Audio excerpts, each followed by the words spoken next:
اهدنا الصراط المستقيم صراط الذين أنعمت عليهم غير المغضوب عليهم ولا الضالين آمين.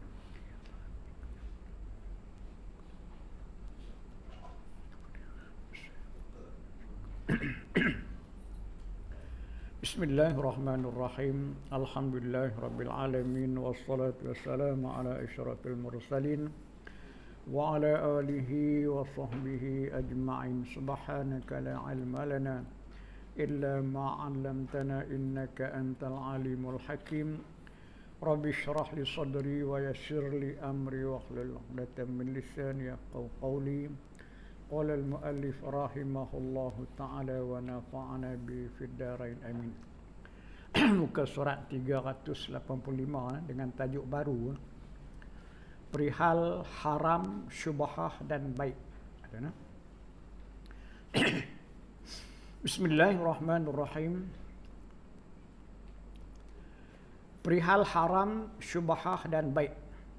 Ketahuilah hai saudara-saudara sekalian, moga-moga Allah mencukupkan kita dan kamu dengan rezeki yang halal, bukan yang haram, dan mengurniakan taufik untuk taat dan tidak bermaksiat kepadanya. Dan dengan kelebihannya, kita tiada lagi menggantungkan harapan kepada selainnya. Bahwasanya wara' dan memelihara diri dari yang haram atau yang syubhah, serta mencari hanya yang halal sahaja dan makan dari yang halal semata-mata, dengan menjauhi yang haram dalam perusahaan dan makanan dan seumpamanya. Semua itu adalah menjadi perkara yang terpenting sekali dalam agama dan dikira antara perkara-perkara yang boleh mendekatkan seorang hamba Allah kepada Tuhan Rabbul Alamin. Wallahu subhanahu wa ta'ala a'lam bimaradih walillahil hamdu billahi taufiq. Alhamdulillah, sama-sama kita merafakkan kesyukuran kepada Allah Subhanahu wa taala kerana dengan izin dan limpah kurnianya diberi kesempatan lagi. Pada waktu lain kali tak tahu lah nah. Hari ni entah kau yang lain lah ya. Kalau boleh alhamdulillah lah ya. Mudah-mudahan keadaan kita dirahmati dan diberkati serta diberi keperluan pada kita untuk menyambung lagi, insya-Allah. Kalau Allah Taala izinkan, kita dapat menyambung lagi. Jadi pada malam ini kita masuk pada tajuk yang baru setelah lama kita membincangkan tentang hak seorang muslim terhadap muslim yang lain. Pada malam ini masuk kepada perihal haram, syubhah dan baik. Ini pun satu tajuk yang cukup penting yang melibatkan kedudukan kita ni pada hari ini, lebih-lebih lagi pada zaman-zaman yang mencabar ini ya. Haram dan syubhah terlalu bercambah, terlalu banyak, sehingga kan orang tak dapat nak bezakan yang haram, yang syubhah, dan yang halal pun kadang-kadang tak dapat nak bezakan. Kerana apa? Semuanya indah, semuanya cantik, semuanya ditulis halal. Jadi kata kita pun bila dah halal belaka lah ya? Jadi kita tak ambil nak periksa lagi dah. Sedangkan dalam agama ya, halal, haram, syubhah ni bukan satu perkara yang penting. Kerana apa? Dia melibatkan daging darah. Apabila kita makan benda yang haram, melibatkan daging darah kita jadi daging darah yang haram ya. Kemudian apabila kita menggunakan benda yang haram, menyebabkan amalan kita tak diterima. Ataupun dengan benda yang haram, apabila kita gunakan untuk kebajikan kita tak memberi manfaat ataupun berguna, tak diterima oleh Allah Ta'ala. Jadi maknanya perkara yang haram ini penting dalam kehidupan kita untuk membuat kepastian yang mana yang haram, yang mana yang syubhah, dan yang mana yang halal untuk kita pastikan dalam kehidupan kita. Sebab dari sudut kalau kita makan tu rasa sama je. Yang halal pun rasa sedap, yang haram pun sedap. Kalau nak kira sedap lah kan. Mana jadi yang kita kira ni bukan sedap. Yang kita kira ni yang mana yang diizinkan Allah Taala dan yang mana yang dilarang oleh Allah Taala. Ya? Itu sebabnya kita katakan bahawa haram itu terbahagi kepada dua. Satu haram zati. Ya, haram zati makna haram zat benda itu sendiri. Yang kedua haram hukmi. Haram pada hukum. Ini yang lebih kita ketara sekali ya. Haram zati mungkin kita mudah faham. Kalau orang kata apa daging babi itu, hui, ludah tuih. Tak mahu apa daging babi haram. Tapi apabila yang haram hukmi, yang kita ni yang kena ambil tahu hukmi, walaupun ini apa ni ayam. Bila kita kata ayam tu halal selalu, ni apa ni kambing. Kambing ni halal selalu. Tapi kadang-kadang di sebalik ayam itu, ayam boleh jadi haram, kambing pun boleh jadi haram. Jadi inilah yang kita nak kira. Kerana apa? Jangan sampai kita terlibat makan haram. Kalau orang yang makan haram tu dah tentu dah dia makan haram. Tapi kita ni yang buat ibadat, yang semayang, duk bersedekah, naik haji dan sebagainya, rupa-rupanya kita terlibat dengan perkara-perkara yang haram. Habis amalan ibadat kita tak diterima. Jadi semuanya tu kita jadi rugi dunia, rugi akhirat. Jadi cuba kita renung sikitlah bagaimana beberapa ayat yang menceritakan tentang haram perkara ni supaya untuk kita jauhi benda-benda ni. Salah satu daripadanya ayat Quran dari surah Al-Maidah ayat yang ketiga. A'udzubillahi minasyaitonirrajim. Hurrimat 'alaikumul maitatu wad-damu wa lahmul khinzir wa ma uhilla li ghairillahi bih wal munkhaniqatu wal mawqudatu wal mutaraddiyatu wan natihah wa ma akala sab'u illa ma zakkaitum wa ma zubiha 'ala nusub wa in tastaqsimu bil azlam zalikum fisq. Saya baca takat tu je ya. Lepas tu al-yauma akmaltu lakum ya nah. Baik, daripada ayat ini kita nak tengok tentang yang kata haram tadi tu. Yang mana haram zati, yang mana haram hukmi ya nah. Telah diharamkan ke atas kamu maitah, mana bangkai. Bangkai ni yang kita kata dia tu hak busuk tu bangkai lah. Bungkusuk tu bangkai. Tapi istilah bangkai ni apabila dia tidak menepati dengan syarak, mati dia tu tak menepati dengan syarak, maka hukumnya bangkai. Contohnya kalau kita sembelih ayam bapak. Sembelih dia sentak lidah dia. Potong sudah tak tengok. Lidah duduk tang ni. Kita duduk itu kan, dia lidah duduk tang ni. Maka ayam yang kita sembelih itu hukumnya bangkai. Walaupun sembelih duk panas elok lagi. Kalau tak percaya masak tengok, sedap tak? Kalau nak kira sedap memang sedap. Tapi hukum itu maitah. Mana maitatah, mana bangkai. Jadi kita nak pastikan walaupun pada mulanya dia tu halal. Tapi dia boleh jadi bangkai apabila tidak menepati syarat-syarat sembelih umpamanya nah. Wadam darah. Darah kita tahulah, kita tak makan darah lah ya. Kenapa darah tu memang haram. Walahmul khinzir, daging babi haram terus ya, tak apa tak makan. Kita kata Cina makan daging babi. Kan? Tak apalah itu apa? Itu nama dia haram zati. Haram zati. Tapi kalau apakah yang dikata dalam Quran kata lahmul khinzir. Tapi kalau minyak babi, kan? Ini ya. Insulin yang dicucuk tu kadang-kadang banyaknya terdiri daripada vaksin. Kita pun tak tahu. Tapi tak apalah. Yang tu kadang-kadang termasuk orang kata musyaqqah ataupun benda-benda yang kita katakan kita pun darurah, maka diharuskan. Ada juga dikatakan diharuskan. Tapi maknanya kalau lahmul khinzir tu, tu dah tetap dah ya. Baik. Wa ma uhilla li ghairillahi bih. Dan apa-apa yang disembelih bukan kerana Allah. Sembelih juga, tapi bukan kerana Allah. Siapa sembelih? Tu imam sembelih.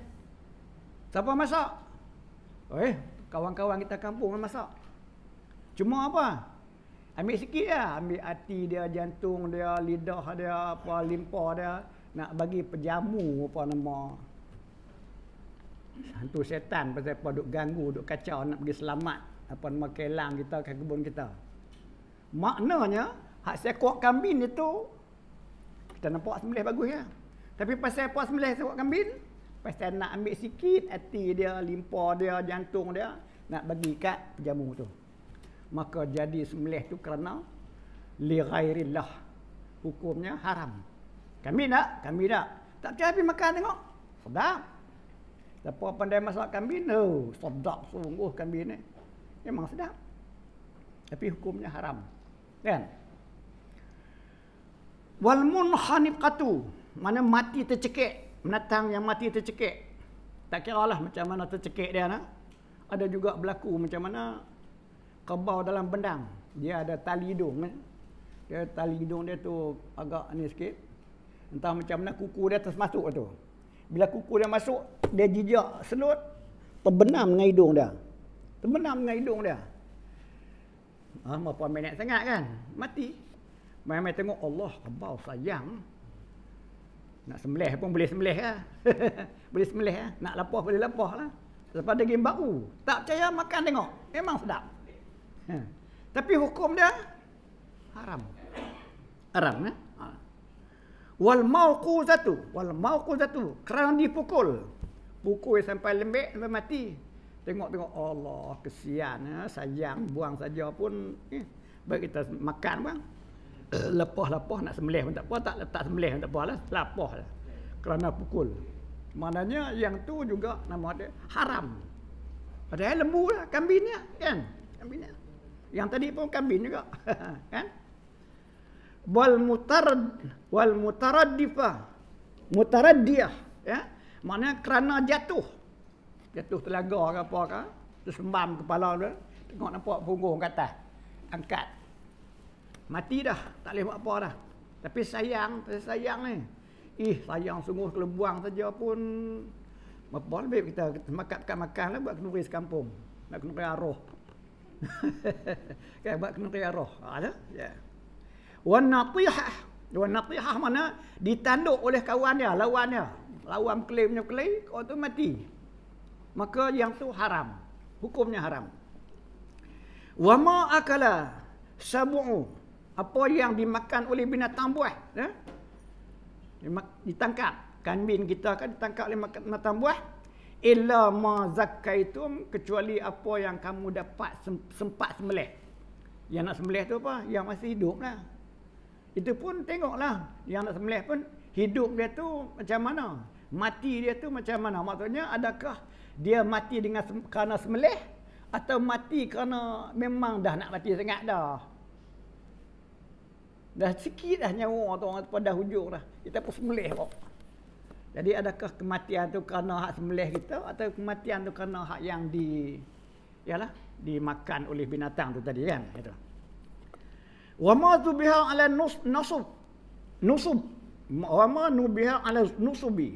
Mana yang disembelih untuk berhala. Macam tadilah, sembelih untuk berhala. Ya, tak kira kambing ke apa ke. Sembelih untuk berhala. Maksudnya dia macam tadilah. Maknanya yang sembelih tu kita sembelih. Yang masak lapah kita lapah. Kemudian tujuan sembelih dia tu ialah kerana untuk berhala sikit je. Tak jejah pun. Kalau hati tu nak ambil sikit aja, bukan ambil semua pun, sikit lah. Tapi tujuan itu ialah kerana berhala. Kerana nak selamatkan. Mana bukan kerana Allah Ta'ala. Wa antastaqsimu bil azlam, dan yang berundi nasib dengan anak panah. Yang tu pun maknanya ini bukan soal apa nama daging haram tu. Tapi wa antastaqsimu bil azlam, makna kita berundi dengan apa nah, kemudian kita menang. Kemenangan itu maknanya judi lah nah. Kemenangan itu, maka barang yang kita makan hasil menang tu hukumnya haram.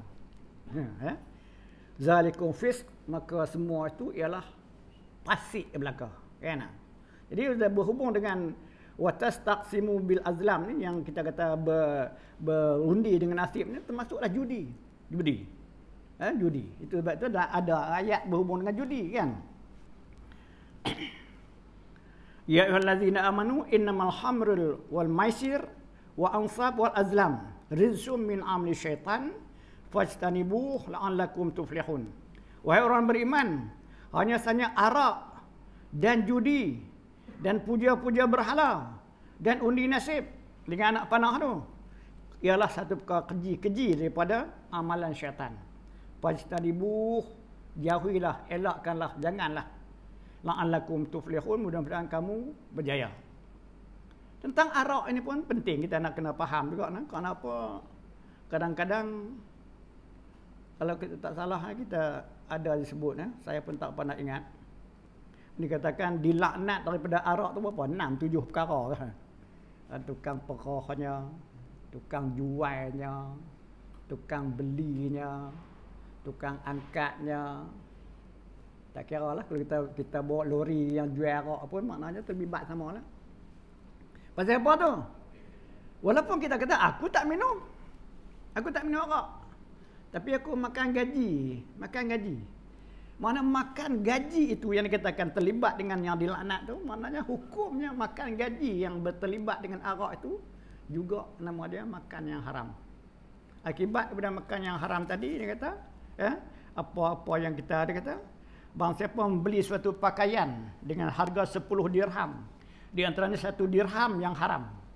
Harga 10 tapi beli 1 daripadanya haram. Nescaya Allah tidak akan menerima daripada satu sembahyang pun lagi pakaian itu masih membungkus tubuhnya. Itu pakaian duduk di badan kan. Begitu juga bang siapa yang mengumpul harta dari jalan yang tidak halal, kelak apabila dia bersedekah tidak akan diterima sedekahnya. Kan? Dan jika ia membelanjakan tidak akan berkati perbelanjaannya. Kita dapat duit yang halal belanja, bukan belanja, beli makanan nak pinak kan, sedekah. Tiba-tiba kita dapat benda yang haram kita bagi belanja, tak beri berkat. Mungkin kalau kata rumah tangga tak berkat.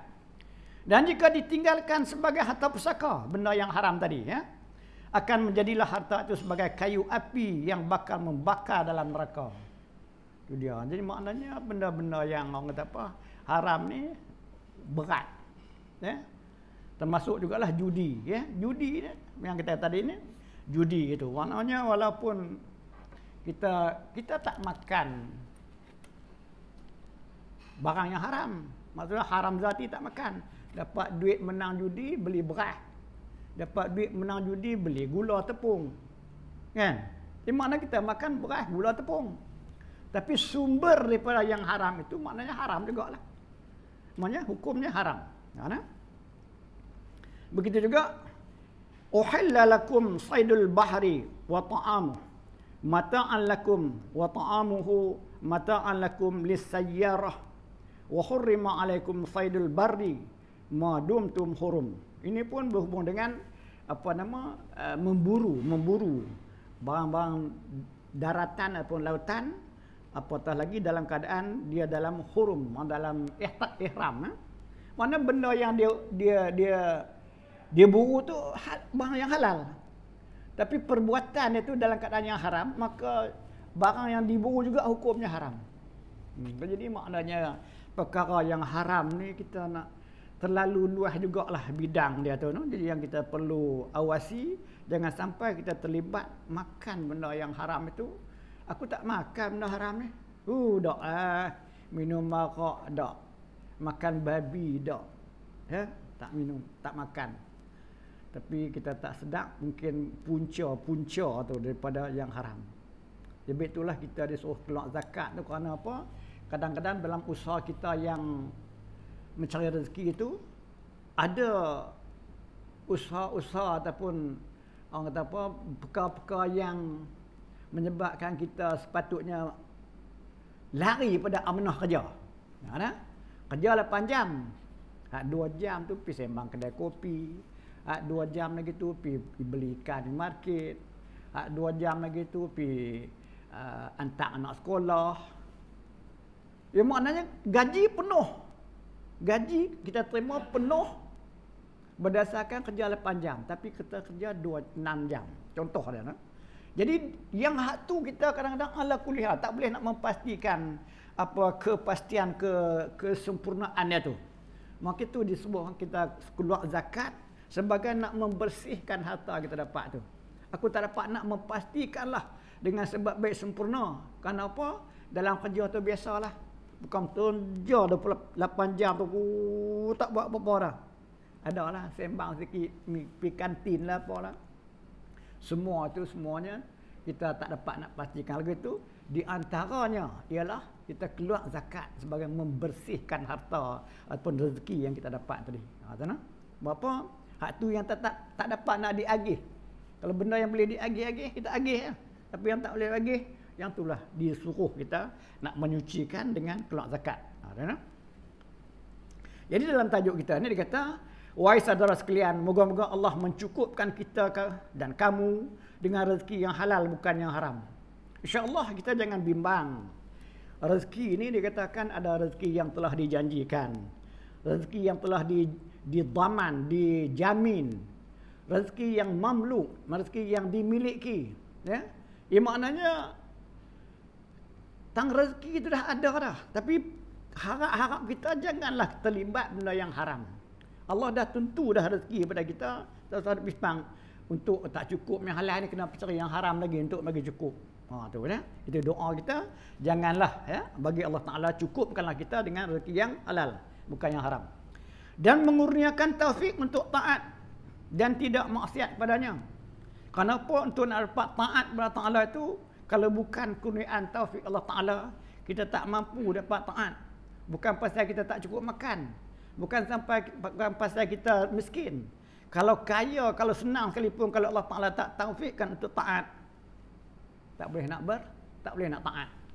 Ia maknanya boleh dapat rezeki, kemudian boleh buat taat tu taufik daripada Ta'ala. Jangan sampai tidak maksiat kepada dia. Maknanya jangan sampai kita jadi bermaksiat kepada Ta'ala. Kalau Tuhan tak bagi taufik, bukan pasal susah kita buat maksiat, tetapi senang pun boleh jadi kita buat maksiat juga.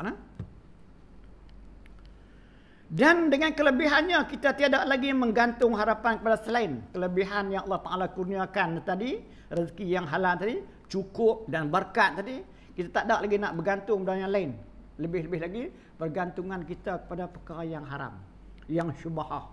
Kita cari yang halal, walaupun sikit, insya-Allah berkat dan cukup. Tapi kalau banyak pun campur yang haram, yang syubhah, kita bimbang, takut apa? Menyebabkan lunturnya iman kita ataupun tidak ada cahaya iman pada kita yang menyebabkan penyakit dia ada malas, segan, tak bertenaga, tak bersemangat, korang percaya, korang yakin. Itu di antaranya mungkin kerana terlibat dengan perkara-perkara yang haram, sama ada makanan ataupun pakaian, ya, dan juga tempat tinggal pun penting juga. Bahasanya warak ni maknanya memelihara diri daripada yang haram atau yang syubhah. Yang haram dia memang dah tahu dah haram pun jaga tak mau sembuh. Yang syubhah pun dia berhati-hati. Serta mencari hanya yang halal saja. Masalah yang syubhah ini dia yang masalah yang agak sukar pada hari ini. Sebab kalau kita tengok di pekan-pekan makanan-makanan segera yang disediakan berbagai oleh industri makanan, ya, sama ada daging, ya, siap daging, tak kira daging lembu ke dia kata, daging ayam ke dia kata, kemudian soseh apa tak tahu lagi, kan. Kita pun tak perhati. Yang kita perhati sedap. Tolonglah ambil perhatian sikit, pastikan sedikit, sedap tu memanglah sedap. Apa pun sedap. Tapi dia buat daripada apa? Unsur bahan daripada apa?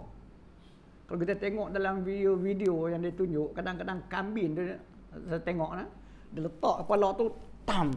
Ambil anak kambing letak tu, dia sapa dengan jerot kepala tu, tam. Mai ni, tam. Lempak, ambil, tam. Tu dia sembelih. Allahu Akbar. Itu yang kita tengok dalam video. Masa mana baca bismillah tak tahulah, pakai tam, parang dia tu. Sekali letak je, puih boleh. Lempak buang, ambil sekali, letak tam tu, dia tarik panjang. Tam tu. Nak kata tak halal pun tak tahu. Pasal apa? Sembelih ya. Sembelih cara tu kan. Jadi tolonglah kita, orang kata nak, kalau kita nak jaga benda-benda yang syubhah ni, benda-benda macam tu lebih-lebih lagi barang yang diimport, kita tak pasti. Hak tak import pun dalam main pada kelang ni biasanya kelang. Bukan dia buat selamat macam kita buat rumah di rumah kan. Hak kelang ni buat kerja, benda nak buat banyak ya. Jadi mana boleh buat pelan-pelan kan. Jadi mana laju. Bila laju tu tahu saja lah. Janji yang puan tengok daging bersih, ayam cantik, sebagainya lah. Jadi makna tu pun kita kena ambil berat je lah. Itu nama warak tu nah. Bukan warak tu jalan tunduk tu nama warak. Makna warak ni hak haram dia tolak betul-betul, hak syubhah dia berhati-hati. Itu nama warak nah. Serta mencari hanya yang halal saja. Pastikan benda yang halal. Benda yang halal ni maknanya kalau yang sayuk-sayuk tu dah kita tak usah hatilah kan. Jadi kalau binatang-binatang ni yang sebab semelih dan sebagainya, dia boleh menyebabkan benda tu tak halal tadi. Betul? Dan memakan dari yang halal semata-mata dengan menjauhi yang haram dalam perusahaan. Dalam kita berusaha mencari makan, berusaha untuk mendapatkan nafkah hidup, jauhilah benda-benda yang haram. Pasal apa? Kesan dia tu macam kata tadilah. Kalau ibadat tak diterima, kalau pakaian, kalau kita ada pakai pakaian tu jadi membuatkan tak jadi barakah dalam amalan kita. Jadi maknanya itulah yang kita bimbang sekali. Kerana apa? Takut-takut sepanjang kita hidup ni duduk dalam keadaan berkelilingin dengan syubhah dan haram, yang amal ibadat kita ada terima. Dan makanan yang sempurna. Semua itu adalah menjadi perkara yang terpenting ke dalam agama. Maknanya makan dan minum atau mencari perkara yang halal itu merupakan satu perkara penting dalam agama. Bukan saja-saja. Bukan kira makan untuk hidup. Ada kata yang kata hidup untuk makan. Hidup untuk makan. Cara nak makan. Makan untuk hidup betul. Pasal apa? Kita makan hidup. Tapi kadang-kadang cara kita makan ni bukan untuk hidup kita. Dah sampai nak mati je punya makan. Pasal apa? Lebih sangat. Jadi kita cari makanan untuk keperluan kita. Menjadi perkara yang penting sekali dalam agama. Di mana makan dan minum merupakan ada hubung kaitnya dengan keagamaan. Macam kita sebut hadis tadi. Dan dikira antara perkara-perkara yang boleh mendekatkan seorang hamba Allah kepada Tuhan Rabbul Alamin. Maksud mendekat tu, kalau makanan kita yang halal, tubuh badan kita elok, lahir dan batin, maka datanglah nur iman tu. Bila nur iman datang, maka hati kita berasa tak susah, tak berat untuk buat ibadat. Tapi yang duk susah nak buat ibadat, berasa berat, berasa payah, berasa segan tu, mesti ada punca tu. Dan yang ketara lagi ialah punca daripada makanan dan panganan. Untuk apa? Kita rasa biasa masuk dalam perut, dia daging darah. Bila jadi daging darah, habislah. Itu yang katakan apabila daging darah kita tu kullu lahmin nabata minas suhti pannaru awlabi. Tiap-tiap daging yang tumbuh daripada benda yang haram, maka neraka itu yang aula ataupun yang utama bagi dia. Jadi kita pun tak tahu macam mana kita ni. Tapi mungkin di antaranya makanan itulah yang menyebabkan kita ni malas, segan, tak bertenaga, tak berminat, kurang yakin dengan amalan. Kalau orang kata apa, harga dapat upah lebih, kita beria-ria untuk nak berusaha nak mendapatkan tambahan. Tapi untuk dapat pahala lebih, tak rasa nak kisah. Tak apa nak kisah. Pasal apa? Kerana kita pada kita seolah macam kan, biasalah aku dah buat banyak ni kan, aku dah buat banyak dah kan, dia tak berasa lah. Patutnya dia nak lebih. Lebih apa? Hak akhirat tu nak lebih. Pasal apa? Bila dah pergi ke akhirat, waktu tu baru nak hak akhirat. Tak dah. Kita nak buat hak akhirat lah di dunia ni lah, kita nak buat hak akhirat. Di dunia ni lah kita nak buat hak dunia. Kan? Kalau begitu, sebab itu dikatakan orang yang dah meninggal nanti, baru dia teringat 2 rakaat itu cukup penting. Di dunia mungkin kita jangan alah karut ya 2 rakaat tu kada apa pun, sibuk ya, ganggu ya, buang masa ya. Tapi di akhirat tu 2 rakaat tu pun cukup penting. Ha nah. Begitu sedekah yang sedikit pun dia nak tengok, Allah bahasa tak cukup. Awaklah aku bagi sikit sangat dan sebagainya. Jadi ini yang kita nak ingat, selain pada kita tumpu kepada keduniaan hidup di dunia ni, ingat samalah akhirat kita tu akan sebagai bekalan yang kita nak buat, kena buat persiapan juga nah. Allah Ta'ala telah berfirman, a'udzubillahi minasyaitonirrajim, ya ayuhan nasu kulu mimma fil ardi halalan tayyibah wa la tattabi'u khutuwati syaitan innahu lakum aduwwum mubin. Baqarah ayat 168. Hai manusia, makanlah sebahagian dari makanan yang ada di bumi ini. Mana Allah Ta'ala suruh kita makan.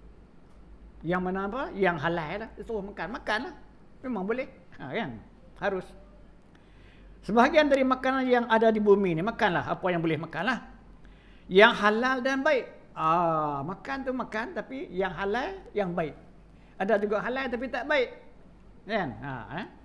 Ataupun ada yang baik tapi tak halal. Dia suruh kita cari, ambil yang halal dan yang baik. Kenapa? Itu kesan daripada tubuh badan kita ni, dengan halal yang baik itu akan bawa kesan kepada keimanan kita. Jangan kita pandang tak ada apa-apa. Yang pentingnya kenyang, sedap. Tak, bukan pasal kenyang ataupun sedap, tetapi nak kira halal dan baik. Ada halal tapi tak baik, ada baik tapi tak halal, kan? Dan jangan kamu turuti jejak langkah syaitan. Ni syaitan pun kita tak kenal. Sedangkan syaitan ini, apa yang dia ajak? Apa yang dia ajak? Dia memanglah, dia tak ajak kata kita jangan semayang. Dia tak ajak kata kita jangan kita buat ibadat. Sebab apa? Itu kasar sangat. Cara dia terlembut saja. Dengan cara bercakap, dengan cara makanan, cara minuman, cara pakaian. Itu jejak langkah syaitan. Kita tak perasan. Tapi itu yang selalu saya duk sebut. Kud 10. Selalu saya sebut benda tu lah. Sebab apa saya pun tak tahu banyak-banyak. Mana kud 10 tu kud yang ke-10. Entah apa lagi kud yang pertama, kud kedua, kud ketiga, kud 4, tak tahu lagi. Kud yang ke-10, kud 10. Minyak rambut. Apa ada yang dalam minyak rambut kud 10 tu? Wallahualam lah. Kalau sekiranya daripada minyak rambut itu adalah unsur-unsur yang najis dan sebagainya, kita pakai, benar kita bawa semayang, cukup. Tak apa dah. Syaitan kata nak pakai api. Nak semayang-semayang api. Pasal apa? Hasil daripada hang pakai benda tu, hang ambil benda tu, hang sapu benda tu, maka menyebabkan amalan tak diterima. Termasuklah perkara-perkara yang ada alkohol. Alkohol bukan masalah makan mabuk. Alkohol hukumnya najis. Tapi itu kalau saya katakan hand sanitizer tu, kalau nak sapu tangan, nak cuci tangan, lepas sembahyang ni ambil sapu tangan. Tapi jangan nak masuk masjid pakai tu, pergi masuk masjid pakai sembahyang. Dah ditulis dah alkohol. Bukan soal alkohol makan majlis mabuk. Kalau alkohol tu hukumnya najis. Hukumnya najis. Bila najis, memang kalau dia betul kata sekiranya untuk membunuh kuman sekalipun, tapi tak usah pakai untuk sembahyang. Sudah sembahyang, basuh tangan. Jangan nak sembahyang, sembahyang. Pasal ditulis alkohol. Jadi cubalah kita pastikan benda-benda macam tu untuk perhatian. Apa?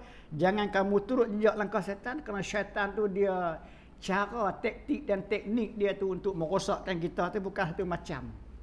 Bukan satu macam. Dia tak larang kita untuk buat ibadat. Dia tak larang kita untuk nak makan. Kadang-kadang dia sebalik suruh kita makan, suruh kita pakai, suruh buat kita buat ibadat tu, Rupanya di situ sudah ada jarum dia yang menyebabkan kita boleh jadi amalan kita tak diterima.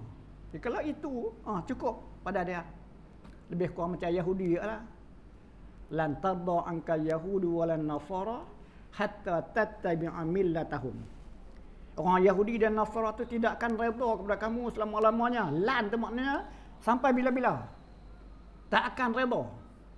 Hatta tattabi'a millatahum, sehingga kamu ikut millah. Mana millah ni cara hidup depa. Bukan kata millah tu masuk agama. Tak payah masuk agama Yahudi. Tak payah masuk agama Nasrani. Tapi ikut millah dia tu sudah cukup. Jadi kita ni millah Yahudi dan Nasara ni kadang-kadang Allah budaya-budaya, cara-cara yang diamalkan oleh Yahudi dan Nasara dalam kehidupan kita terlalu banyak. Jadi itu sudah cukup Yahudi. Walaupun hang tak masuk Yahudi tak apa, tak masuk Kristian tak apa, tapi ikut sudah. Banyak sangatlah benda-benda yang semacam tu. Bukan saja kita, tapi kadang-kadang anak kita dalam rumah tangga kita ada perkara-perkara yang unsur-unsur yang dibawa oleh Yahudi. Sebab itu dulu pernah saya katakan bagaimana Yahudi ataupun Kristian ini merosakkan umat Islam ni dengan kalimah spider, spider. S-P-I-D-E-R. S, sek. Melalui sek. Manusia, lebih bagi anak muda, terpengaruh dengan seks. Dengan seks. P, politik. Manusia tak ambil politik Islam. Cukup dia pilih politik yang bukan Islam. Cukup. I, education. Mana pendidikan. Kita tak ambil pendidikan Islam. Kita ambil pendidikan yang ikut barat. S-P-I-D, drug. Drug. Tak kira lah drug macam mana pun. Yang pastinya sama ada drug yang sungguh-sungguh ataupun drug yang sambil-sambil pun tak kira lah. Kalau boleh hisap okok, hisap banyak, asap banyak tu. Sampai sekali hambus tak nampak orang. Ikut pengaruh kita. Drug. S-P-I-D-E. E, education. I tadi D-E, education. R, rock, hiburan. Jadi secara tak langsung, benda-benda tu apabila diketengahkan kepada masyarakat, khususnya orang Islam kita lah, yang tidak ada pegangan agama yang kukuh, mudah sungguh terpengaruh dengan seksnya, dengan politiknya, dengan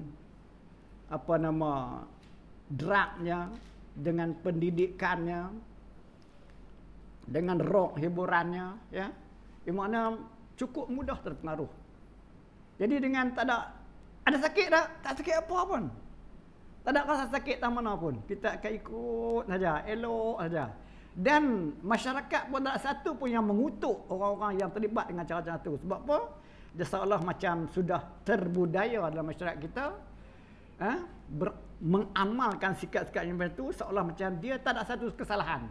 Satu benda yang biasa dan mungkin dipandang bagus. Dipandang bagus. Inilah yang katakan, janganlah kamu turut jejak langkah syaitan. Sungguhnya syaitan itu adalah musuh kamu yang nyata. Allah Ta'ala mengingatkan kita, syaitan itu musuh yang nyata. Tetapi apabila kita tak mengenali syaitan, bukan kita nak kena syaitan tu yang rupa takut menakutkan tu. Tapi yang kita mengenali syaitan adalah mengenali ciri-ciri syaitan. Itu yang penting. Mengenali ciri-ciri syaitan. Macam juga lah kita kata Abu Lahab, Abu Jahal. Aku bukan nak ikut Abu Lahab. Tapi ciri-ciri Abu Lahab, Abu Jahal. Itu yang kita penting. Aku bukan nak ikut Fir'aun. Tapi kalau ada perangai ciri-ciri Fir'aun, itu. Jadi maknanya musuh kamu atau syaitan itu adalah musuh kamu. Kita kena kenal ciri-ciri musuh, ciri-ciri syaitan itu. Jangan sampai kita tak tahu ciri-ciri syaitan, akhirnya kita rasa apa yang kita buat ni elok, sebenarnya di situlah apa syaitan buat kita ikut biasa aja. Syaitan pandang sebelah mata tu tengok tu. Tu geng aku tu. Ya. Geng aku tu dengan pakaian dia, dengan rambut dia, dengan tingkah laku dia, dengan bercakap dia, dengan makan minum dia. Geng aku lah tu. Kita tak perasan. Jadi inilah yang perlu kita nak. Sebab apa? Disebutkan tentang halal, haram dan syubhah ni. Kerana halal dan syubhah ini akan melibatkan agama kita akan runtuh ataupun rosak akibat daripada kita memilih haram ataupun syubhah tanpa kita duk berhati-hati. Kalau sehari makan sikit, hari kena sikit, bagaimana kalau banyak? Kalau banyak lama-lama. Kalau tak percaya, tengok siapa yang isap rokok tu, sekali isap rokok, lepas tu bubuh di tapak tengah ni. Banyak mana dia punya tar tu yang ada ni. Baru sekali isap lagi. Habis sebatang banyak mana? Jadi maknanya kalau sampai sekali ada sikit masuk dalam sini yang tar tu, maknanya kalau dah lama-lama banyaklah kan. Jadi begitu jugalah dengan makanan yang halal, makanan yang syubhah ini, walaupun sehari kita mungkin kita sikit saja kita terlibat, tapi bila dah lama-lama nak orang kata apa, hanyut tu dah jauh, nak patah balik tu payah. Kalau gitu janganlah sampai kita hanyut terlalu jauh. Mudah-mudahanlah dengan apa yang kita peringatkan ataupun Allah Ta'ala peringatkan kepada kita ni menjadi satu peringatan kepada kita, dan jangan sampai berlarutan insya-Allah. Jadi kita sampai ke situ. Firman Allah, kulu mimma razaqakum halalan razaqakumullahu halalan thayyiban, insya-Allah. Wallahu